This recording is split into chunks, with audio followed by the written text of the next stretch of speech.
ספר התומר דבורה. ספר מאוד יסודי של הרמ"ק, רבי משה מקורדובה, חי לפני כמה מאות שנים. ספר שעוסק קודם כל ביסודות על עבודת המידות, וכמובן בהמשך הוא נכנס קצת יותר לפנימיות, אבל הבסיס שלו מאוד מאוד חשוב, ולכן אנחנו נשקיע בו ונלמד אותו ונעמיק בו. למה חשוב ללמוד אותו בחודש אלול? אנחנו רגילים לחשוב, ככה גם הרמב"ם מביא, כן, שכל עניין התשובה והסליחה וימי הכפרה וכל זה קשורים להתנהגות שלנו, למעשים שלנו. כמה מצוות עשיתי, כמה עבירות עשיתי, יש איזשהו מערכת משקל, שקלול כזאת, ועל פי זה יוחלט האם אני זכאי או חייב ומה יהיה איתי. אנחנו רואים את זה בראש השנה, מי לחרב, מי לרעב, מי לרעה, כן, לפי ההתנהגות שלי, לפי המעשים שלי. על פניו זה המערכת הבסיסית, מערכת המשפט. איזה בית דין כזה ש, שבוחן אותי לפי המעשים שלי. אבל בא הרמ"ק ולוקח את זה למקום הרבה יותר עמוק. ימי הרחמים קשורים למידת הרחמים. מידת הרחמים מידה מאוד מאוד עליונה. היא מעל כל המידות. יותר ממה שהקדוש ברוך הוא רוצה אותי, מתנהג בצורה מסוימת, בצורה טובה, בצורה חיובית, מקיים מצוות וכו', הוא רוצה אותי מרחם, אוהב, חומל. זה בעצם היסוד של הרמה. זה בעצם מה שהוא הולך ללמד אותנו, אנחנו נראה את זה בעומק יותר בדברים עצמם שנקרא. למה זה חשוב מאוד? כי עיקר עבודת האדם היא לא בעולם המצוות והמעשה כמו שאנחנו רגילים לחשוב, אלא בעולם המידות. עיקר הדרישה, הציפייה, הרצון האלוקי, הוא דווקא נמצא בעולם המידות של האדם. אנחנו רואים את זה קודם כל באיך שהספר תורה בנוי. ספר בראשית הוא הקדמה לכל מה שהולך להיות אחר כך. ההקדמה הזאת באה ואומרת קודם כל מידות. מתוך המידות, מתוך קומת היסודות, הבסיס, אפשר להתחיל לדבר על מצוות. איפה רואים את זה מאוד חזק? זה ממש פלא. כשקוראים את התנ"ך, אתה הולך לנביאים שחיו בתקופת בית ראשון, עד סוף סופו ממש, עד אחרי החורבן. כל הנביאים אחד אחרי השני מזכירים פעם אחר פעם את המשפט, הצדק, ההתנהגות החברתית. הם לא מדברים בכלל על המעשים, או כמעט ולא מדברים על המעשים, האם אדם קיים מצווה כזאת או לא קיים מצווה אחרת, אלא עיקר ההתעסקות היא באיך התייחסת לחבר, איך התייחסת לעניים, איך התייחסת לאלמנות, איך התייחסת לאנשים הפשוטים, איך ההתייחסות שלנו אחד אל השני, אל האישה, אל החברים, אל הבנים, אל הבנות, ממש בממד החברתי ולא בממד האלוקי. אנחנו רואים את זה כשמגיעים ליום כיפור, אז אנחנו מזכירים שיום הכיפורים מכפר על דברים שהם בין אדם למקום, אבל לא בין אדם לחברו. כי שמה הקדוש ברוך הוא נתן את המפתח בידיים של האדם. ולכן כשמגיעים לחודש אלול אנחנו צריכים להתעסק ממש בלהעמיק בתוך הנפש שלנו בנקודה הזאת. ההתעסקות צריכה להיות בעבודת המידות שלנו. איפה אני יכול לתקן, איפה אני יכול לשפר, איפה אני יכול להיות הרבה יותר טוב. עכשיו תראו, עבודת המידות, כשאדם מסתכל על הנפש שלו, אם הוא יתחיל לראות את כל הפגמים בנפש שלו, זה יהיה משהו כזה אינסופי. פה אני כועס, פה אני כזה, פה אני מתנהג ככה, פה אני חצוף, פה אני זה, כל מיני מידות שיש בתוך האדם שהוא מזהה שהן הן קצת סוטות מדרך הישר. ובא רבי משה מקורדובה ואומר, תראה, אם אתה נצמד להתנהגות האלוקית, לאיך שהקדוש ברוך הוא מנהיג את העולם שלו, אם אתה נצמד לזה, אם אתה מתדמה לקונך, אנחנו נראה את זה בפנים, אתה פותר בעצם את כל הבעיות שיש מסביב. ברגע שאדם משתמש במידה הזאת, שעוד רגע אנחנו נדבר עליה, שמידת הרחמים, כל המידות ממילא נפתרות. כל העקשנות והכעס והרוגז וכל מיני מידות שצפות בתוך האדם, ועצלות ועצבות, יש המון המון מידות, אין סוף של מידות. אבל אם אדם משתמש במידה הזאת שהיא דמות לקונו, על ידי מידת הרחמים, הוא בעצם בבת אחת פותר את כל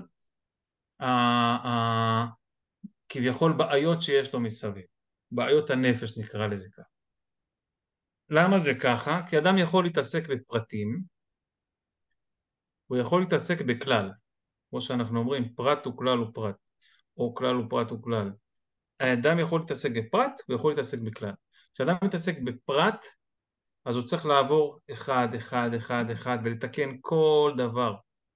אבל יש לו יכולת לתקן את כל המרחב, את כל הממד שהוא נמצא בו, ואז בבת אחת, כל הפרטים עולים קומה, נהיים יותר טובים, נהיים יותר מתוקנים. זה בעצם מה שהתומר דבורה עושה. התומר דבורה בא ואומר, בוא נתקן את המידה היסודית ביותר בנפש. נדמה לקוננו במידת הרחמים, ואנחנו נראה איך זה מתקן את הסבלנות, את הכעס, את העצלות, את העצבות, את הרוגז, את כל המידות שיש לאדם עלי אדמות שיכולות לצוץ בתוכו. אם תיקנו את זה, תיקנו את הכל. זה יסוד ראשון. יסוד שני, זה שבאמת טוב השם לכל. ומה זה הטוב הזה? הטוב זה המידות. טוב זה לא בעולם המעשה, אלא בעולם המידה. כאשר האדם הוא טוב, גם אם אין לו כיפה על הראש ואין לו פאות, ואפילו הוא לא מקיים מצוות, הוא רחוק מהתורה מצוות, אבל כאשר ההתנהגות שלו היא מוסרית באמת, הוא נצמד למוסר האלוקי הגבוה, הוא טוב. הוא טוב מיסודו, וההתנהגות שלו מושפעת מזה. יוצא שהוא בעצם הולך בדרך הטוב, בדרך האמת, בדרך הקדוש ברוך הוא, למרות שאת המצוות לא בכך שהוא יקיים. עכשיו זה לא בא להגיד לנו, חבר'ה טוב, אנחנו פטורים מקיום מצוות. לא, אלא יש מערכת אחרת, קודמת, יסודית יותר, שעליה האדם צריך לעבוד. זה כמו בבניין, כשבונים איזשהו בניין, אז תבוא ותגיד לי, מה למה אתה חופר בתוך האדמה ועושה יסודות, אם אחר כך אתה לא מתכוון לבנות על זה קומה ראשונה, קומה שנייה, ולשים שם, לא יודע מה, חדרים, שירותים, משרדים. ברור שאנחנו בונים את כל הבניין בשביל הקומות העליונות, אבל אי אפשר להגיע לקומות העליונות לפני שירדנו למטה ליסודות. לפני שירדנו לעומק העומקים, וכגודל הבניין ככה צריך לרדת יותר עמוק, ככה צריך לחפור קודם יותר למטה. עיקר העבודה של חודש אלול זה תיקון המידות, זה תיקון העולם הפנימי שלי. אחר כך זה מתחיל להתרחב החוצה לעולם המעשה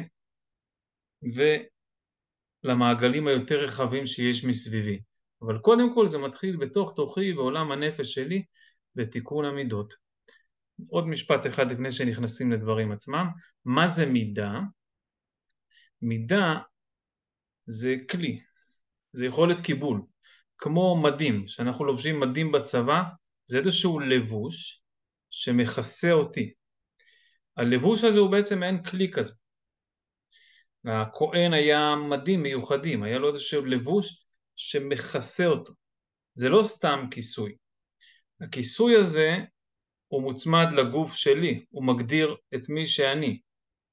הוא אמנם חיצוני לי, יש בי משהו הרבה יותר פנימי, אבל הוא מגדיר אותי. איך אני נראה כלפי חוץ, לפי איך שאני בפנים. המדים הם תוצר של העולם הפנימי שלי, המידות הם תוצר של ההסתכלות שלי פנימה על עצמי. עכשיו אנחנו ניכנס ונבין את הדברים האלה יותר פנימה. ניכנס לתוך דברי התומר דבורה ולאט לאט נפנים ונבין יותר טוב את העיקרון הזה שהרמ"ק ממש ממש מתעכב עליו ומדייק אותו. אז נקדים ונאמר שהבסיס של כל הספר הזה הוא פסוק, בספר מיכה, שאומר, אנחנו קוראים אותו, כן, אנחנו קוראים אותו, צריך הרבה לקרוא אותו, את הפסוק הזה, מי אל כמוך נושא עוון ופשע וכולי, כן, כולם מכירים את הפסוק הזה. הפסוק הזה מוכר, ובא תומר דבורה ומפרק אותו לממש יסודות קטנים. מי אל כמוך נושא עוון ופשע וכן על זה הדרך, ממש מילה ומילה. אחר כך לשארית נחלתו וכן ממש אנחנו נראה את הכל מפורט. לוקח את אלה ומפרק אותם לי"ג מידות הרחמים העליונות, ככה הם נקראים. כל שתי מילים, כמו שאנחנו נראה עוד מעט, כל שלושה מילים, הם בעצם מידה, אנחנו נראה איזה מידה היא, מה מיוחד בה, ואיך דרכה אפשר להידמות לקונה, לקדוש ברוך הוא. כאשר אני נדמה לקדוש ברוך הוא יגיד לנו פה עוד מעט בפנים, הצורה שלי, הצורה העליונה, כלומר איך שהקדוש ברוך הוא ברא אותי, איך בבסיס שלי, אני אראה טוב וממילא גם כלפי חוץ. נראה את הכל בפנים. אז בואו נתחיל. פרק א' מתחיל כך. האדם ראוי שידמה לקונו, ואז יהיה בסוד הצורה העליונה צלם ודמות. ראוי שידמה לקונו, זה יסוד מאוד מאוד חשוב. הרבה פעמים אנחנו לא מבינים נכון את הקדוש ברוך הוא. מפרשים לא נכון את רצון השם. למשל, ניקח דוגמה קיצונית, אבל רק כדי להמחיש, אם אדם יושב ולומד תורה בבית מדרש, מקיים מצווה החשובה ביותר שיש, תלמוד תורה כנגד כולם, יושב ולומד תורה. אבל ברגע זה, בכניסה לבית מדרש, קורה כרגע אירוע חמור, לצורך העניין נגיד אירוע של פיקוח נפש, בשביל להקצין את הדוגמה. והוא אומר, אם אני קם, אני בטל תורה. הרי הקדוש ברוך הוא אמר שצריך ללמוד תורה. והגית בו יומם ולילה, לכן אז זה הדרך. עוד אפשר להביא המון פסוקים, לכאורה יש לו את כל הסיבות שבעולם להגיד למה להישאר ללמוד. אז הוא מקיים את רצון השם או לא מקיים את רצון השם? לכאורה אפשר להגיד מה אתה רוצה ממנו, כתוב בתורה, מה לימוד תורה זה מעל הכל. אבל פה בדיוק נכנס התומר דבור. ראוי שידומה דקונו. האם הקדוש ברוך הוא, כשהיה רואה אדם שזקוק לעזרה, עוזר לו או לא עוזר לו? האם הקדוש ברוך הוא מצפה ממני שאני אעזור לאותו אדם או לא? ודאי שכן. ודאי שברחמיו על כל מעשיו, והקדוש ברוך הוא גם כשהוא צריך להוריד, להטביע את המצרים בים סוף, הוא לא עושה את זה בששון ובשמחה, כמו שאנחנו מכירים שם את המדרש שאומר שעם ישראל שבאו מלאכים ורצו להגיד שירה, והקדוש ברוך הוא אמר להם מעשה ידיי טובעים בים ואתם אומרים שירה. מעשה ידיי. זה נכון שאני רוצה, יש פה רשעים וצריך זה, אבל זה עדיין לא הופך את זה לכזה פשוט. הקדוש ברוך הוא לא חפץ במות המת. אז אסור להתבלבל, וקל מאוד להתבלבל. אמנם הבאתי דוגמה קיצונית, אבל אם ניקח את זה לחיים שלנו, נראה שיש דוגמאות הרבה פחות קיצוניות, שהן יותר מבלבלות. הן יותר מבלבלות, מהי הדרך? איפה אני נדמה לקוני, ואיפה אני עושה את מה שכתוב בתורה, זה בסדר. אבל לא בהכרח שזה מה שהקדוש ברוך הוא רצה. זה גבול, לפעמים הוא מגיע לגבול מאוד מודק. ואיך נדע לאן לפנות, איך נדע מה דרך האמת? אנחנו נראה פה, התומר דבורה מאוד עקבי. מידת הרחמים. מידת הרחמים, אם האדם צפה בו אכזריות לעשות איזשהו מעשה אכזר, כנראה שהוא קצת מתרחק מדרך האמת. קצת מתרחק מדרכי השם. אלא אם כן באמת יש איזשהו מקרה קיצון, לא יודע מה, של פנחס בשעתו. בסדר, אבל זה הבסיס, רק להבין את הנקודה הזאת. אדם ראוי שידמה לקונו. ואז מה יהיה איתו אם הוא ידמה לקונו? יהיה בסוד הצורה העליונה צלם ודמות. צלם ודמות, עוד נדבר על המושג הזה הרבה, מה זה צלם, מה זה דמות. נזכיר רק שכשהקדוש ברוך הוא בורא את האדם, אז הוא נותן בו צלם אלוקים, נכון? אז המושג צלם מגיע משם, ומה זה דמות? גם כן זה מגיע משם, לדמות לקדוש ברוך הוא, מלשון דימוי, כמו שכתוב על הנביאים, ביד נביאים אדמה. זה מושג שהוא בעצם בא ואומר, יש בכוחם להידמות לקדוש ברוך הוא. יש בכוחם להידמות לכוחו של הנביא, וגם הקדוש ברוך הוא כשהוא מדבר עם הנביא, גם כן מהכיוון של הקדוש ברוך הוא, כשהוא מדבר עם הנביא, איך הוא מעביר לו מסר מסוים? הוא מדמה לו אותו, כלומר הוא משתמש בכוח הדמיון של הנביא כדי שהוא יוכל להבין אותו. אחרת אדם לא יכול לדבר עם הקדוש ברוך הוא ולהבין מה הוא רוצה ממנו. בסדר? זה מושג של דמות, גם אותו נדבר עליו. שאילו ידומה בגופו ולא בפעולות, הרי הוא מחזיב הצורה. ויאמרו עליו צורה נאה ומעשים כאורים. הוא מחזיב הצורה. האדם מאכזב את הצורה. מה זה מחזיב הצורה? מה זה כזב? זה כמו שקר, זה כמו לבטל את היסוד הבסיסי ביותר של האדם. הצורה זה הצלם אלוקים, החלק הפנימי ביותר שיש באדם. והמעשים שלו בעקבות זה הם כאורים, או יותר נכון בעקבות שהם כאורים, מתגלה שגם בפנים משהו שם עוד. שהרי עיקר הצלם והדמות העליון הם פעולותיו. כלומר, איך באים לידי ביטוי כל המידות הפנימיות של האדם? על ידי המעשים החיצוניים שלו. ומה יועיל להיותו כצורה עליונה? בבסיס שלו, הוא דומה מאוד לקדוש ברוך הוא לכאורה, אבל המעשים שלו הם רחוקים משם. מעשה המידות. נגיד יותר מזה, נצייר את זה בצורה שלנו. האדם יש לו פאות, יש לו ציצית, יושב ולומד תורה כל היום בכל הלילה. הוא מאוד מחובר לתורה, לחגים, לשבתות, שומר שבת קלה כבחמורה, כל המצוות והכל. אבל כשמגיעה לפניו הזדמנות פשוטה, לעמוד מול אדם ולהיות מוסרי, ערכי, סבלני, נינוח, נוח לבריות, הוא מאבד את זה בשנייה. אז כל התורה וכל המצוות וכל הקלה כבחמורה שהוא מוסר את נפשו עליהם, בהזדמנות האמיתית שיש לו לעמוד מול אשתו, מול ילדיו, מול החברים, הוא מאבד את הסבלנות ברגע אחד. זה בדיוק הנקודה שבה אומר הרמ"ק, סכנה. דע לך שאדם יכול להיות במקום מאוד מאוד גבוה, להידמות בצורה שלו, אבל במעשים הוא ברגע אחד יכול לאבד את זה.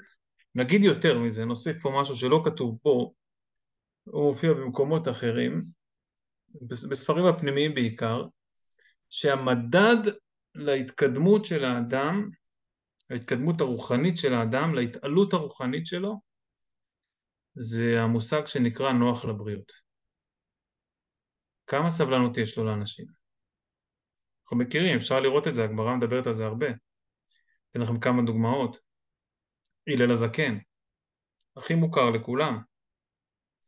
הלל הזקן שבערב שבת, בזמן שהוא מתקלח, נכנס אליו מישהו, רוצה ללמוד את כל התורה על רגל אחת, רוצה זה.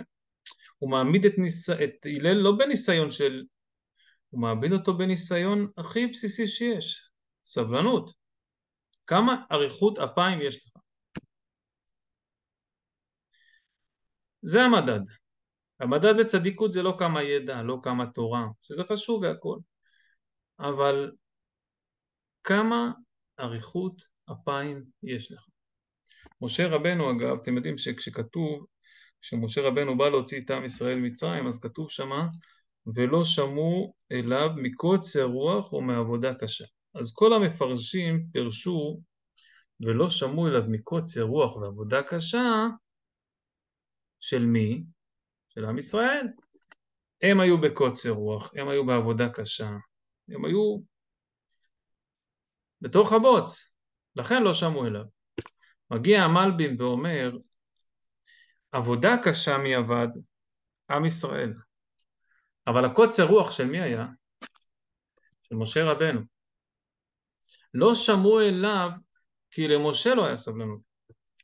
משה מגיע אחרי 60 שנה במדבר, מתעלה שם בדרגות רוחניות אינסופיות, מדבר עם הקדוש ברוך הוא, נמצא בספרות עליונות לגמרי.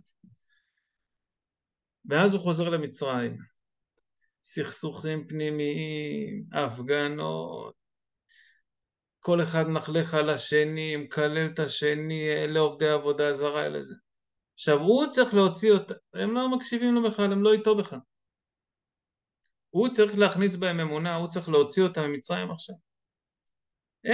אבל אדם צריך לעבור מזה, כמו לרדת מהשמיים עכשיו, מאיזה ספירה עליונה רוחנית כזאת, פתאום עכשיו לנחות פה בתוך הביצה הגשמית. איך?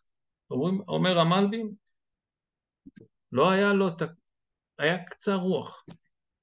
עד כדי כך, שיש חכמים שאומרים, הרמב"ן אני חושב הביא את זה, שאומר שזאת הסיבה שהוא לא נכנס לארץ. הוא לא נכנס לארץ, כי מה נאמר עליו? הקדוש ברוך הוא מזכיר לו את זה כמה וכמה פעמים בספר דברים, משה מזכיר את זה, כן, בספר דברים, אבל זה מוזכר כמה פעמים.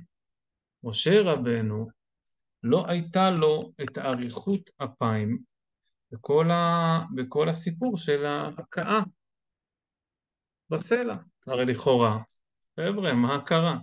אז הוא היכה את הסלע ולא דיבר. תגידו, להכות סלע ולא לדבר זה לא נס? לקחת אבן, להוציא ממנה מים, זה לא נס, זה גם נס, אז מה קרה? מה, בסדר, אז לא היה בול כמו שהקדוש ברוך הוא רצה. אבל זה לא הנקודה. הנקודה היא שהקדוש ברוך הוא בחן את משה רבנו באריכות אפיים שלו. ותדעו לכם שבארץ ישראל אריכות אפיים זה הכל. רבי נחמן נדבר על זה הרבה, לא ניכנס לזה. אריכות אפיים זה הכל. אין חינוך ילדים בהכאה, עם שוט או עם סרגל. בארץ ישראל זה בדיבור, בסבלנות, מטפטף את זה לאט, לאט, לאט. זה על משה רבנו כדוגמה. רק בשביל להבין מה זה אריכות אפיים הזאת.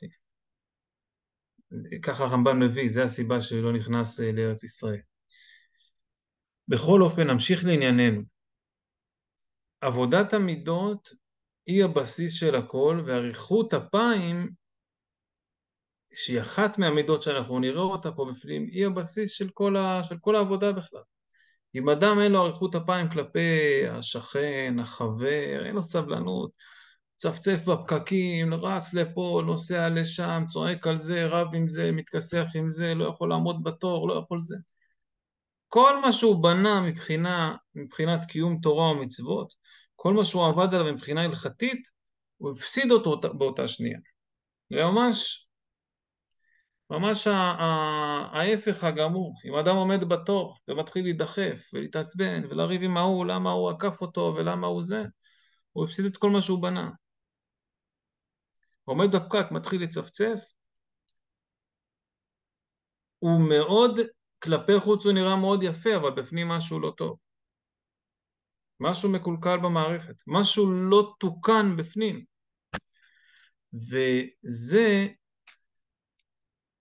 את זה הרמ"ק הולך להדגיש עכשיו. לפיכך, ראוי שידמה אל פעולות הכתר, שהן י"ג מידות של רחמים עליונות. כאשר האדם מדמה אל פעולות הכתר, כתר זה הרצון. המושג כתר, נכון, יש לנו את 10 הספירות, חוכמה, בינה, דעת וכו', אז הכתר זה הספירה שהיא מעל, היא כמו החוכמה, היא מעל, היא הקומה העליונה ביותר. מה יש בקומה העליונה? רצון. זה בפנים, מה השם רוצה, בדיוק אבל. באותה שנייה מה השם רוצה ממני. ראוי שידמה אל פעולות הכתר, שהן י"ג מידות של רחמים עליון. עכשיו, אדם צריך ללכת עם זה. אדם צריך ללכת עם השאלה הזאת כל הזמן. מה השם רוצה ממני? עכשיו, פה אני אומר את זה, וזה חשוב מאוד לדעת. זה לא קשור לחילוני, זה לא קשור לדתי, זה לא קשור לאם אתה שם כיפה או לא שם כיפה, שומר שבת או לא שומר, אין שום קשר. אדם צריך לשאול את עצמו כל הזמן, מה השם רוצה ממני? אתה נכנס לסיטואציה, מה השם רוצה ממני? מה זה קשור אם אתה דתי או לא? זה בכלל לא משנה. מה השם רוצה ממני לא ברמה ההלכתית. אנחנו נופלים בזה הרבה פעמים, אדם הולך לים, מה השם רוצה ממני? הוא רוצה שאני לא אהיה פה בכלל. זהו. כן, לא צנוע פה וזה. זה נכון שהלכתית השם לא רוצה שתהיה במקום שהוא לא צנוע, אבל זה לא עונה על השאלה מה השם רוצה ממני. יש פה שאלה הרבה יותר פנימית. לפיכך ראוי שידמה פעולות הכתר, זה הרבה יותר עמוק. מה השם רוצה ממני בהקשר של מידת הרחמים? איפה הקדוש ברוך הוא, בעיניים שלי, איפה אני רואה את הרחמים? איפה אני רואה את הקדוש ברוך הוא? איפה הרחמים שלי? אדם יכול להיות במקום הכי גרוע על אדמות, זה לא משנה איפה עכשיו, אני לא יודע אפילו מהו, זה בכלל לא משנה. גם שם יש מידת רחמים. גם שם הוא יכול לעורר ולגלות את מידת הרחמים שלו. זה מה שמעניין את הקדוש ברוך הוא. לא האם הלכתית היית שם או לא. זו שאלה אחרת בכלל. אבל אם אתה שם כבר, אז מה עכשיו נתחיל לדון האם אתה צריך להיות פה או לא? ואם התשובה שלך היא לא צריך להיות פה, ואתה פה בכל זאת, אז מה עשיתי בזה? פתרת את עצמך מלהתמודד עם המידה הזאת, מלקדש את השם בתוך הסיטואציה. הקדוש ברוך הוא שם אותך בכל שנייה בוחר, כל שנייה מחליט, כל שנייה יכול לעשות משהו. עכשיו אתה תבוא ותגיד, טוב, אני לא יודע, המקום אסור לי להיות פה בכלל. אם אסור לי להיות פה, אז אני פטור ואני פה בכל זאת, אז אני פטור זה לא עובד ככה. אני כאן, זה הסיטואציה, זה האירוע, כאן אני נמצא כרגע. איפה מידת הרחמים העליונה מתגלה? גם אדם שנמצא בחוף הים, בצורה הכי לא יפה שיכולה להיות, גם שם הוא יכול לגלות את מידת הרחמים באלף ואחת סיטואציות. אין שום קשר בין זה לבין הצד ההלכתי שהוא נושא אחר לגמרי והוא חשוב. אנחנו לא מורידים מערכו, אבל צריך להבין שהקדוש ברוך הוא רוצה יותר. עכשיו למה זה חשוב לדעת את זה? כי באמת באמת באמת אדם שלא נמצא במדרגה הרוחנית של לקיים תורה ומצוות, זה רק בגלל שכלפי עצמו הוא לא ישתמש במידת הרחמים. הוא יתאכזר אל עצמו. הוא ימלל את עצמו. הוא יתאכזב מעצמו כל הזמן. השנאה העצמית, הכעס העצמי, האכזריות אל עצמי, היא זאת שמרחיקה אותי מהתורה ומצוות. כאשר אני עושה עבירה ואחר כך אני כועס על עצמי ונושך את עצמי ומתאכזב מעצמי, ואז אני נופל בעוד עבירות, כי אני אומר גם ככה למה להניח תפילין, אתמול הייתי ככה וגם ככה אתמול הייתי ככה, אז למה הוא מתאכזר אל עצמו, הוא לא משתמש במידת הרחמים. אנחנו נראה עכשיו איך הקדוש ברוך הוא משתמש במידת הרחמים, וכיוון שהוא לא ישתמש במידת הרחמים, הוא מתאכזר אל עצמו, הוא מתאכזר אל עצמו, מדרדר עוד, אז גם כלפי אחרים הוא לא ישתמש במידת הרחמים. הרחמים יהיו ממנו והלאה. הוא לא יצליח לעורר את זה, כי הוא לא ימצא בתוכו את הנושא הזה. מי שמביאה את מידת הרחמים לעולם זה דווקא האישה. זה המושג שנקרא רחם. כלומר, עוד מהבטן האדם מגיע ברחמים. עוד מהבטן הוא נולד עם רחמים. זה הבסיס של הבסיס של הבסיס, עוד לפני שהוא נולד בכלל, הוא מגיע מתוך הרחם, מתוך הרחמים.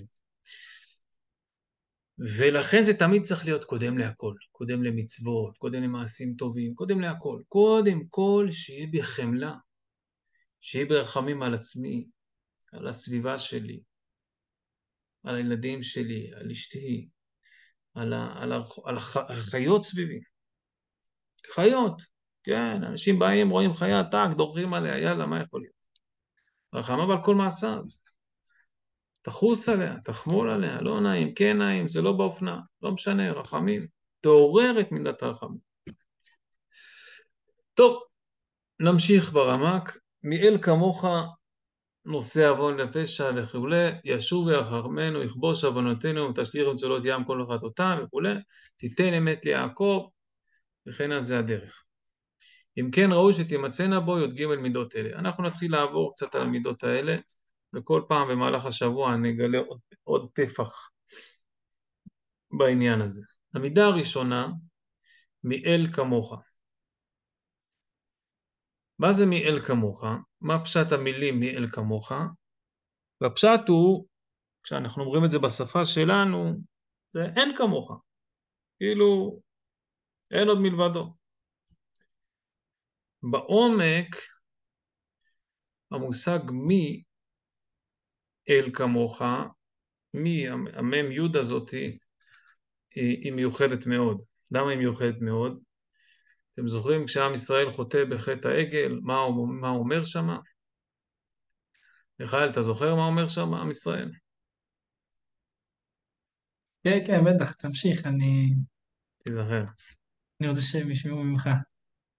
למה, מיכאל, אני רוצה לשמוע ממך דווקא.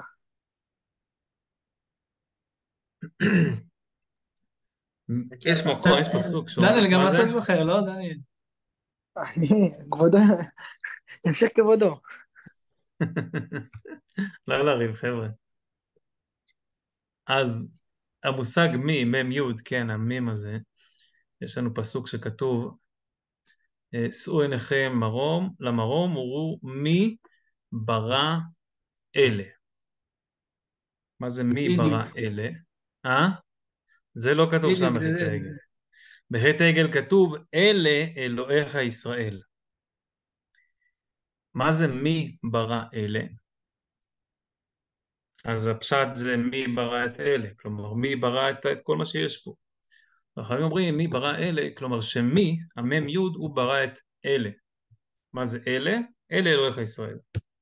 אדם יכול להגיע לדרגה שהוא מייחס חשיבות לדברים בתוך המציאות כאילו הם בפני עצמם. כאילו הוא הכי... אני יצרתי את האייפון הזה. אין, מה הקשר לקדוש ברוך הוא? אין לקדוש ברוך הוא שום חלק באייפון הזה. אין לקדוש ברוך הוא שום חלק לא יודע מה, במחשב הזה. את המחשב הזה, אני מדען, ישבתי עליו איקס זמן, ועשיתי. מי ברא אלה? אני בראתי את המחשב הזה, אני יצרתי את זה, אני יצרתי את זה, אני תכננתי, אני עשיתי. זה אדם יכול להגיע לרמה כזאת שהוא מייחס חשיבות לדבר עצמו כאילו הוא עשה אותו. ואין עוד מלבדו של האדם, כן. על זה היה חטא העגל. המושג מי ברא אלה, מם יוד ואלף למד ה' ביחד משלים את המילה אלוהים. אלף למד ה' יוד מם. בסדר? בסדר הפוך של אותיות. גם את מי שחושב שמי ברא את אלה, כלומר שהוא הפריד וכאילו יצר, כאילו יש בעולם ישות עצמית. הרי מה זה חטא העגל? חטא העגל בא ואומר, נכון שיש אלוקים, אבל אלוקים הוא בשמיים, הוא לא מעורב פה, הוא לא כל דבר הוא עושה. יש דברים לא קשורים אליו. זה היה חטא העגל. אלה אלוהיך ישראל. זה סיפור אחר כבר. באים חכמים ואומרים מי שמפריד מי ואלה זה לא, מי ואלה זה אחד. לכן מאל כמוך בא להגיד הקדוש ברוך הוא, אם אתה תתחבר למידות העליונות שלו ותראה איך הוא נסתר ומשגיח וסובל את העלבון שלך, של האדם, אתה תראה, לא יהיה לך מקום לעבודה זרה, נגיד את זה ככה. לא יהיה לך מקום לטעות בשאלה מי ברא אלה. מי אל כמוך מוריע להיות הקדוש ברוך הוא מלך נעליו. סובל עלבון מה שלא יכילהו רעיון. כלומר, שהקדוש ברוך הוא סובל אותי. לא סובל במובן שנפגע ממני. סובל כמו סבל. סוחב אותי. בואו נמשיך לקרוא. הרי אין דבר נסתר מהשגחתו, בלי ספק. הרי הקדוש ברוך הוא רואה כל פעולה שאני עושה. ועוד אין רגע שלא יהיה אדם ניזון ומתקיים מכוח עליון השופע עליו. כלומר, מי מחיה אותי בשנייה הזאת שאני מדבר איתכם עכשיו? גם בעוד שנייה, גם לפני שנייה. למרות שאני באותה שנייה שאני חוטא, הוא יכול לבוא ולהגיד, אוקיי, בוא נכבה, בוא נוציא מהשקע. למה להשאיר אותי חי? הרי אני במקום מתחצף לו. אני עושה ההפך ממנו. לכאורה, הייתי אמור עכשיו למות. אני בא לעבור עבירה, איך שאני תופס את העבירה ביד ומתחיל לעבור אותה, הקדוש ברוך הוא יכול לבוא, לשתות לי את הנשמה, ובמקום אני אפול. מה עושה הקדוש ברוך הוא? ממשיך לקיים ולזון ולהשפיע עליי חיים. תחשבו רגע, תנסו רגע להסריט את זה. בתוך הראש, שיש מלך שיושב, בתוך הממלכה שלו יש שרים שמורדים בו, והוא ממשיך לתת להם משכורת. הוא ממשיך לפרנס אותם, להשאיר אותם אצלו בממלכה, להושיב אותו על שולחן המלכים, שיאכלו איתו והכל. הוא מסתכל על הפנים ואומר, וואלה, בואו תשבו איתי, תאכלו. ועוד אין רגע שלא יהיה אדם ניזון ומתקיים מכוח עליון השופע עליו. והרי תמצא שמעולם לא חטא אדם נגדו, שלא יהיה הוא באותו הרגע ממש שופע שפע קיומי ותנועת איבריו. הקדוש ברוך הוא באותה שנייה משפיע עליו שפע, מחיה את איבריו. אם היות שהאדם חוטא בכוח העולו לא מנעו ממנו כלל, אלא סובל הקדוש ברוך הוא עלבון כזה, להיות משפיע בו כוח תנועות איבריו. למרות התעוזה שלי, החוצפה שלי, המרידה שלי, הוא ממשיך לתת לי חיים, לזון אותי, לפרנס, לא רק אחר כך, גם באותה שנייה. לא רק באותה שנייה, גם אחר כך. והוא מוציא אותו כוח באותו רגע בחטא ועוון מכריז, והקדוש ברוך הוא סובל. הקדוש ברוך הוא סובל למרות שאני, וואלה, איפה אני? לא נמצא שם בכלל. ולא תאמר שאינו יכול למנוע ממנו הטוב ההוא חס וחלילה, שהרי בכוחו ברגע כממרא לייבש ידיו ורגליו, כי אין שעשה לירבעם. הרי אנחנו מכירים את זה, שהקדוש ברוך הוא יכול באותה שנייה לכבות לאדם את השלטר, להוציא אותו מהשקע, והקדוש ברוך הוא לא עושה את זה. ועם כל זאת שהכוח בידו להחזיר הכוח הנשפע הוא, והיה לו לומר, כיוון שאתה חוטא נגדי, תחטא בשלך ולא בשלי. כן? הרי המלך יכול להגיד, בוא, אתה בשלך, מה אתה חוטא בשלך? למה אתה משתמש בכוחות שאני נותן לך, בנשמה, בחיים, בחיות שאני נותן לך? משתמש בשלך. אלא לא מפני זה מנע טובו מן האדם, אלא סבל העלבון. והשפיע הכוח והיטיב לאדם טובו. הקדוש ברוך הוא ממשיך להיות סבלני, סובל העלבון. עכשיו נבין מה זה המילה סבלנות. סבלנות זה לסבול את השני על הגב שלך. לא רק אותו, גם את מעשיו, את המרידה שלו בך, את החוצפה שלו, גם את זה לסחוב. הרי זה עלבון וסבלנות מה שלא יסופר. ועל זה קוראים מלאכי השרת להקדוש ברוך הוא מלך עלוב. והיינו אומרו מי אל כמוך, אתה אל בעל חסד אמיתי, ואין אחד שיכול לעשות כזה דבר, להשפיע מטובו למרות שמורדים בו. תארו לעצמכם את המלך שיושב ומולו יושב שר שמורד בו, והוא נותן לו אוכל, מגיש לו אותו בשפע, נותן לו משכורת. הרי אם מלך היה רואה אחד השרים מורד בו, היה עורף לו את הראש מיד. אתה אל בעל חסד אמיתי ואל בעל כוח לנקום ולאסוף את שלך. ועם כל זאת אתה סובל ונעלב עד ישוב בתשובה. כמה? כמה אדם יחכה? כמה מצפים ממנו לחכות? עד שישוב בתשובה. יכול לקחת 100 שנה. נכון. 120 שנה, זה הדדליין. פחות יום, ניתן לבן אדם יום. אדם צריך לחכות לשני. תחשבו איזה דבר זה. מה, אתה באמת חושב שאני יכול? כן, סבלנות. הרי זו מידה שצריך האדם להתנהג בה. רצוני לומר, רצוני, הסבלנות. וכן היותו נעלב אפילו למדרגה זו. ועם כל זאת לא יאסוף טובתו מן המקבל. מבינים פה את הנקודה הזאת? רק על זה אפשר להעריך אין סוף. איזה רמה של יכולת של סבל, מלשון לסבול, מלשון סבל, האדם יכול לקחת על עצמו. אם ניקח רק את המידה הזאת, ונשים אותה על כתפינו ונגיד רק על זה אני עובד, רק על זה, זה מספיק להגיע ליום כיפור. תחשבו כמה סיטואציות בחיים יש, שבהם אתה כאילו אומר לו, מה זה? הוא רומס אותי, הוא פוגע בי, למה שאני אוותר לו? למה שאני אלחם? אני מתקשר עכשיו, אני אלחם, ואני אקלל, ואני אתעצבן. מלך העלוב, לא אני, הקדוש ברוך הוא, מלך העלוב. אם המלך, מה יגידו השרים? סבלנות. אתה רואה את הילד שלך, אתה רואה את אשתך, אתה רואה את החבר שלך. תסתכל עליו.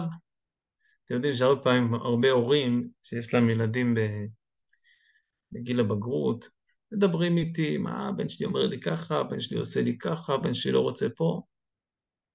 ואני יש לי רק עצה אחת לתת להם. סבלנות. אחי, תן לו. תן לו למרוד, תן לו להתרחוק. ככל שתהיה יותר סבלנית, אתה תראה אותו חוזר יותר מהר. תהיה פחות סבלנית, אתה תראה אותו בורח יותר מהר. רק מידה אחת. תסבול את הבן שלך איפה שהוא נופל, איפה שהוא מתגלגל, איפה שהוא זה. אתה תהיה שם כמו שהקדוש ברוך הוא שם בשבילך. כל אחד יודע במראה כמה הקדוש ברוך הוא היה שם בשביל. כמה הקדוש ברוך הוא סוחב על הגב. כל אחד יודע בתוך עצמו כמה הקדוש ברוך הוא סוחב על הגב שלו את אותי. סוחב, להמשיך לחיות אותי ולקיים אותי ולהשפיע עליי טובה ולהשגיח עליי השגחה פרטית ולהאיר לי את הדרך. רק על המידה הזאת אנחנו יכולים לעבוד נצח נצחים. זה להידמות לקונו. עכשיו זה מאוד קשה, כי כל אחד מיד צפים המון שאלות, רגע גם בסיטואציה הזאת וגם ככה, והאם פה אני צריך את זה ומה אני אעשה פה. כל השאלות נפלאות. אבל האם אני יכול לקחת את המידה הזאת ולהשקיע בה את מירב חיי? עכשיו אני נמצא בחודש אלול, לקחת את זה, להגיד וואלה, בוא נראה. בוא נראה איך אני סובל את הילדים שלי, איך אני סובל את אשתי, איך אני סובל את השכן, את העובד שלי, את הבוס שלי, איך אני סובל אותם על הגב. יש לי המון מה להגיד לו, אתם יודעים שמידת הכעס זה כאילו, מידת הכעס אתה כאילו אומר אני לא כועס, לא כועס, לא כועס, לא כועס, לא כועס, לא כועס, עד שפעם אחת צץ לך כזה, לא, הפעם אני חייב, הפעם, לא, בדרך כלל לא, אבל הפעם חייבים לכעוס, אין מה לעשות, זה חייבים להציל את המצב פה, אם לא זה יהיה קטסטרופה. זה כאילו, מידת הכעס היא כאילו אומרת לך, תשמע, לא, באמת אתה לא צריך לכעוס, אבל רק הפעם, זה סיטואציה ששם לסבול. אם אדם יהיה סבלני, לא יהיה כעס. אם אדם יהיה סבלני, לא יהיה עצבות, לא יהיה עצלות. הרי כל המידות האלה מאיפה באות? כי אין לו סבלנות, אין לו סבלנות קודם, הוא לא מסכים לסבול את עצמו. מה זה סבלנות? סבלנות זה לסבול את עצמי. היום אני מסכים לסחוב את עצמי, או שאין לי כוח אל עצמי. אני מיואש מעצמי, או שאני מסכים לסחוב את עצמי. הדבר הזה שנקרא עומד, אני מסכים לקחת על הכתפיים שלי, אומר, עזוב אותך, אתה גם ככה שק שלם של טעויות וכישלונות ועבירות ופגמים. אז מי יסחוב אותך? תישאר מאחורה. זה המידה הראשונה של מי אל כמוך, שאליה אנחנו צריכים להידמות. בואו ניקח את זה לרגע אחד, למקום היסודי ביותר של זוגיות. הקדוש ברוך הוא ברא את האישה, לפחות 80% מהדברים הפוך מהגבר. לפחות, יש כאלה יגידו יותר, יש כאלה יגידו קצת פחות, בסדר. לא נריב. כל הדברים האלה, היא הולכת ימינה, הוא הולך שמאלה. הוא שמח, היא עצובה. היא שמחה, הוא עצוב. כל שנייה נתונה יש איזה, את תלכי ימינה, אני אלך שמאלה. לא עובד ביחד. כל הזמן יש התנגשות. אחד מותח לכיוון ההוא, אחד רוצה ככה. אחד רוצה לגור בעיר, אחד רוצה לגור בכפר, אחד רוצה לגור בקומה רביעית, אחד רוצה לגור במקום קרקע, אחד רוצה ילד, אחד רוצה 9 ילדים. כל דבר יהיה להם פה נכנסת הסבלנות. לא התנהגות, ולא מידות, ולא מצוות, ולא כלום, רק דבר אחד. כמה האדם יכול לסבול על כתפיו? כמה הוא יכול עוד לשים על הגב שלו? ולהגיד לעצמו, משפט, כשם שהקדוש ברוך הוא סבל אותי, איקס זמן, ככה אני אסבול את האחר, איקס זמן. נראה לי שזה מספיק. אין צורך להרחיב, מה שנקרא. יש לנו, באמת, אני אומר, אם אנחנו נסתכל במראה, איך אנחנו נגלה את מידת הרחמים, ונסתכל במראה ונגיד, וואלה, כמה הקדוש ברוך הוא סבל אותי. כמה הזדמנויות היה לו בחיים לכבות את הכפתור, להוציא את הסוללה. להגיד חלאס, מרדת, אוהד, מרדת פעם אחת, מרדת פעמיים, מרדת 5, מרדת 10, מרדת 200, בגדת בי מיליון פעם, די, מספיק. אבל הקדוש ברוך הוא לא חפץ במות המת, ולא בהרשעה של הרשע, ממש לא. הוא רוצה רק שאנחנו נשוב בתשובה. אתה סובל ונעלב עד שישוב בתשובה. ככה הקדוש ברוך הוא.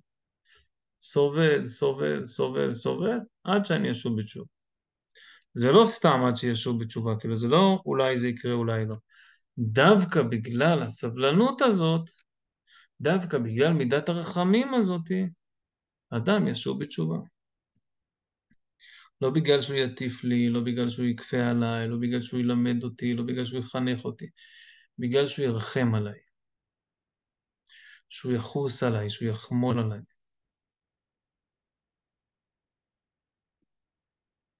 נרחיב בזה ובזה נסיים. למה דווקא זה? רגע, אני פה על זה שנייה אחת. או איפה יש לי פה שקע? שקעת חשמל. רגע אחד, אני מדלג איתכם.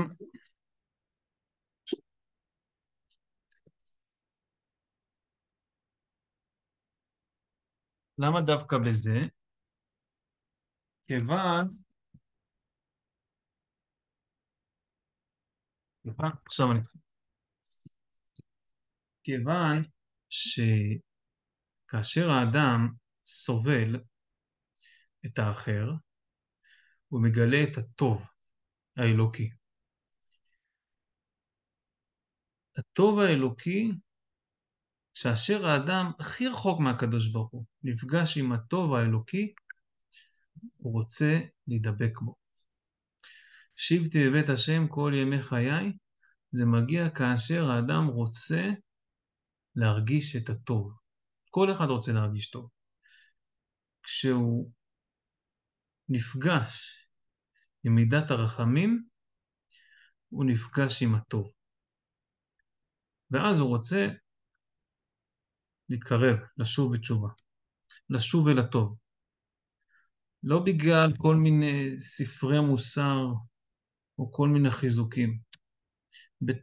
גם אם אדם שמע מוסר ודרך זה הוא חזר, זה לא כי הוא שמע איזה מוסר, אלא כי הוא נגע באיזה נקודה טוב. טוב השם לכל. כאשר הוא נגע בזה, הוא מרגיש את זה בתוכו. אז כאן אומר לנו הרמ"ק, דע לך שמפגש עם מידת הרחמים, זה הכי מקרב אל הקדוש ברוך הוא. והאמת, שאפשר לראות את זה. תחפשו דמויות בחייכם שעוררו אתכם, שנקרא לזה, גרמו להרהור תשובה, או לאיזושהי תחושת התעלות, אתם תראו שזה לא בגלל משהו שהם אמרו לכם, אלא בגלל הרחמים שיש בהם. הנינוחות, הסבלנות, הטוב לב. דווקא זה מה שמקרב את האדם. לא הטפות ולא מוסר, ולא הלכה ולא מדרשים, בלי לזלזל במקומם ובכבודם. יש משהו בנגיעה בטוב, ברחמים. אשר אדם רואה רחמים, הוא נמשך אל זה. הוא רוצה לחזור לרחם. הוא רוצה לחזור למקור הטוב. זה הבסיס שלנו. לכן אנחנו פותחים במידה הראשונה שנקראת מי אל כמוך. מי אל כמוך, המידה הבסיסית ביותר שמקרבת אותנו אל ההבנה של מי זה בכלל בורא עולם. של מה זה? מה זה להיות מלך של ברואים שמורדים בו, והוא ממשיך לחיות, לקיים, לזון, לפרנס, לכלכל, להשפיע טובה וברכה עליהם. אשריכם ישראל. בכבוד, שאלות. אשריך הרב. שאלה ראשונה, דניאל, כן. אה, לא, אני חושב עדיין על השיעור, על העומק. רבנו, יש את הקטע של, קודם כל מאיפה זה בא, נגיד הקטע של המרחם על אכזרים. אם אתה כבר מדבר פה על רחמים וזה, אז מעניין כל זה. כי אומרים, תמיד לא לרחם על אכזרים, כי שפה להתאכזר על רחמנים. אז מה, איפה יפה. זה? אוקיי, שאלה מצוינת. כל המרחם על אכזרים, סופו גם איפה זה לחזרה בא לטוב. בכלל, בכללי, שאומרים את זה, מאיפה זה בא? כל המרחם. זה מופיע, גם הגמרא מדברת על זה בכמה מקומות, זה מופיע במדרשים גם. זה מושג שמאוד מאוד מוכר ביהדות. אז מה קורה שם במושג הזה? מידת הרחמים, יש איזושהי דרגה מסוימת שבה אם אתה, כדי להיות רחמן, אתה צריך להיות אכזר. בסדר? כדי להיות רחמן, אתה צריך להיות אכזר. כאשר אתה נכנס לפעילות בתוך מקום מסוים, ואתה צריך להרוג איזשהו מחבל, רוצח נתעב, אדם מושחת, ואתה לא הורג אותו, אתה אכזר. לא הרגת אותו גם אם היה, בגלל שהיה מסביב כל מיני, לא יודע מה, דברים שהפרו לך איזה ילד קטן או משהו כזה, לא משנה מאיזה סיבה. למה אתה אכזר? כי הנזק שאותו רשע יעשה, אותו אחד שמרשיע, כלומר אדם שממשיך לפעול ולהזיק בעולם, הוא הרבה יותר גרוע. כלומר, בכוח הרחמים שלך, אתה מרחם על העולם, אתה רוצה שיהיה בו טוב. זה המקום הבסיסי שלך. מה זה הרחם? צריך לזכור, מה זה הרחם של האישה? זה המקום הטוב ביותר שהעובר יכול להיות בו. לצאת לאוויר העולם זה דבר רע לילד. עדיף שישאר ברחם לכאורה. שם זה הכי הכי הכי טהור, הכי נקי, זה מקווה, יש מלאך שלמד את התורה, כן? יש המון מדרשים שמדברים על המקום הזה, רק כדי להבין שהכל שם טהור ונקי, ומוגן ושמור, הוא לא ניזון מעצמו, אלא מזינים אותו, הוא לא מוציא צואה, כן? הכל שם זה מערכת אחת מיוחדת שמורה. יש איזשהו סף, זה אגב נקודה שצריך להרחיב בה, כן? אבל רק ממש בקצרה, שאנחנו צריכים לשמור על עולם נקי, עולם טהור. ואחת המשימות של האדם היהודי בעולם זה לבאר את הרע. לבאר את הרע. זה לא דבר פשוט ליהודי, כי זה לא הצד החזק שלו, נקרא לזה כך. זה לא הצד האהוב שלו. אבל הוא נדרש לעורר את מידת הרחמים ולרחם על העולם. לרחם על הסביבה. זה לא דבר פשוט, לרחם על הסביבה, ובשביל זה הוא משתמש באכזריות. זו לא המידה הבסיסית שלו, זה לא שהוא רוצה להיות אכזרי, אבל אין לו ברירה. הוא צריך לקחת איזושהי אכזריות, אז כנמר, להיות אז כנמר במקום לא פשוט, ולהשתמש במידה הזאת.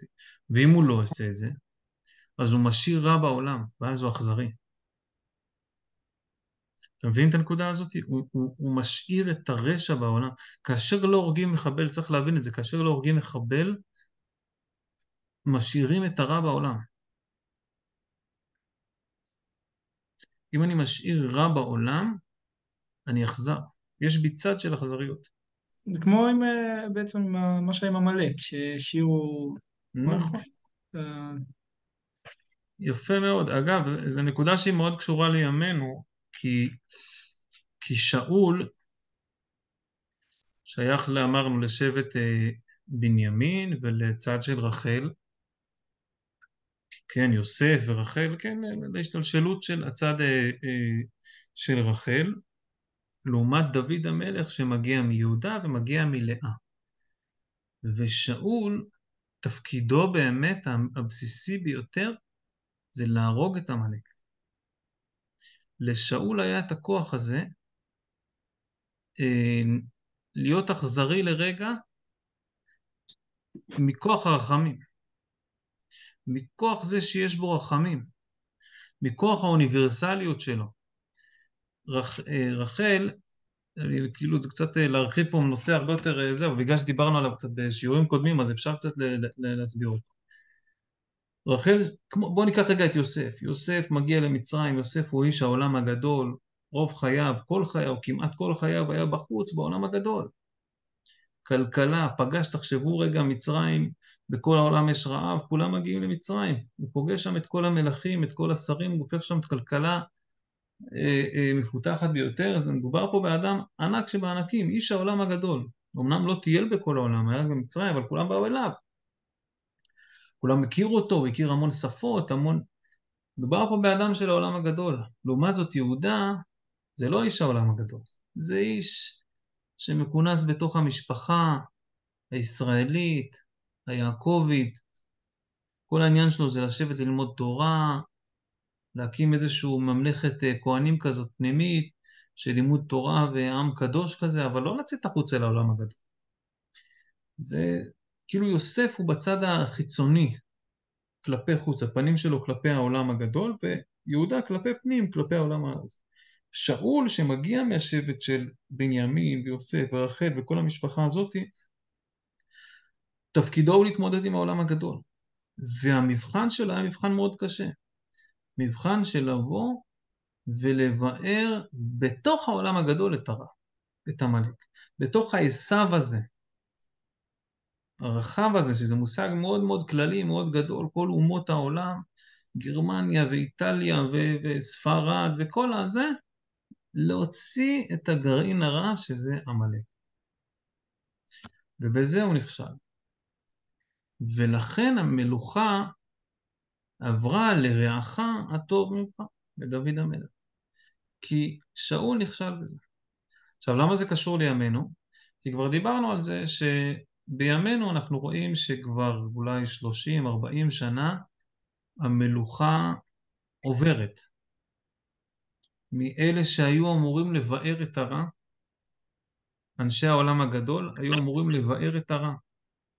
ובמקום זה הם העדיפו לעשות הסכם אוסלו, לעשות הסכם כזה, הסכם אחר. כלומר, לנסות בדרכי שלום.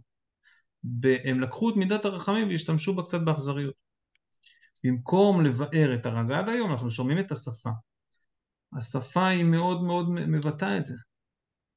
שנהרוג בפינצטה ונעשה ככה ונעשה ככה. ובעצם לא מבארים את הרע.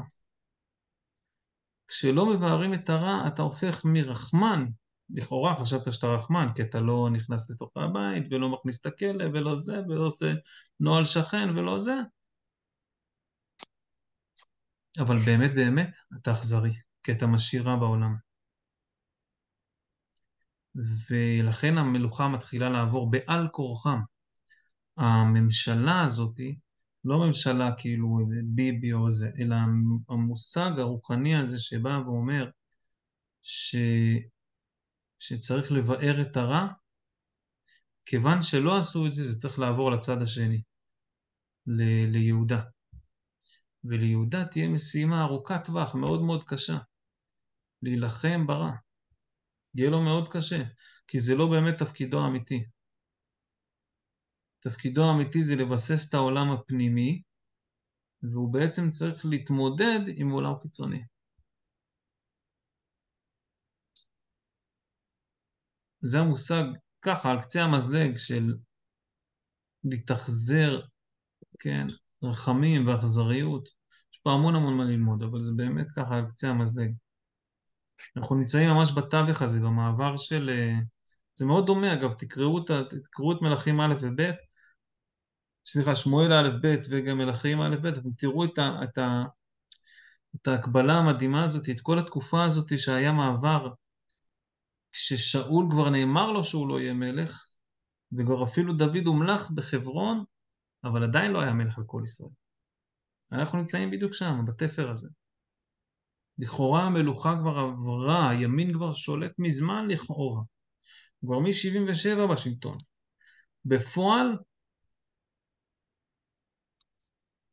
הוא לא באמת שולט. המערכות עדיין נמצאות במקום השני. יוסף עדיין מחזיק את המפתחות. את מפתחות גנזי המלך, נקרא לזה ככה. לא הבנתי, אתה קפצת מבנימין ליוסף, כאילו, מה... כי זה אותו משפחה, אני לא, אתה צודק, לא רציתי לזה כי דיברנו על זה פעם שעברה, אבל בגדול זה אותה משפחה. בנימין, יוסף ורחל זה המשפחה שאחראית על הצד הגשמי, בסדר? גם בסיפור של רחל שהיא פוגשת את יעקב, היא פוגשת אותו על הצד הפשוט ביותר, על הבאר, אתה יודע, סיפור קלאסי, הטבעי ביותר, לעומת לאה שזה כזה משהו מכובס ומתוסבך כזה, באמצע הלילה מחליפים. בסדר, זה תמיד יהיה ככה בסיפורים שלה, זה יוסף ובנימין זה על הטבע, על הבסיס הטבעי ביותר, ואצל יהודה זה תמיד יהיה מתוסבך, איך דוד המלך נולד, איך הוא הגיע דרך מואב, לוט, כל מיני סיפורים מתוסבכים. תחשבו, מלוט זה כבר מתחיל מסורבל. לוט שכב עם שתי בנותיו, נולדו לו עמון ומואב, משם מואב, רות המואביה, דוד המלך, מגיע, כל הסיפור המתוסבך הזה. ככה זה, אצל לאה תמיד הדברים מסובכים. ואצל רחל, בני רחל, זה תמיד מגיע לצד הגשמי, הטבעי ביותר. לכן אתם תראו לאורך הסיפורים, בתנ"ך, שזה התפקיד שלהם. התפקיד של יוסף, כי חמוך כפאו, התפקיד שלו זה לזון, לפרנס, לכלכל גשמיות. את עם ישראל, את העולם כולו. ואצל יהודה זה להורות לפניו גושנה, זה משהו הרבה יותר רוחני, ללמד תורה, להפיץ את התורה וכו'. אני אומר בנימין, אני אומר יוסף, זה צריך לדעת, זה כאילו אותו דבר. בסדר? זה משפחה אחת.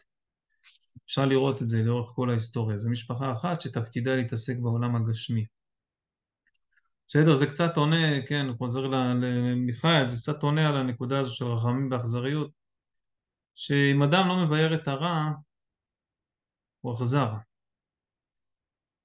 כשנגיע לפסח, אנחנו נדבר על זה שלפעמים צריך לשרוף את החמץ. כל השנה אנחנו עושים תהליכים ולאט לאט ובסבלנות. לפעמים הקדוש ברוך הוא אומר לך, אדוני, שרוף. די, מספיק צריך לבאר. צריך לדעת לבאר את הרע. הוא קוראים על זה עכשיו, משה רבנו ידבר על זה בלי הפסקה. לבאר את הרע, לבאר את הרע, לבאר את הרע. בסדר, עוד שאלות? רבה, תודה רבה.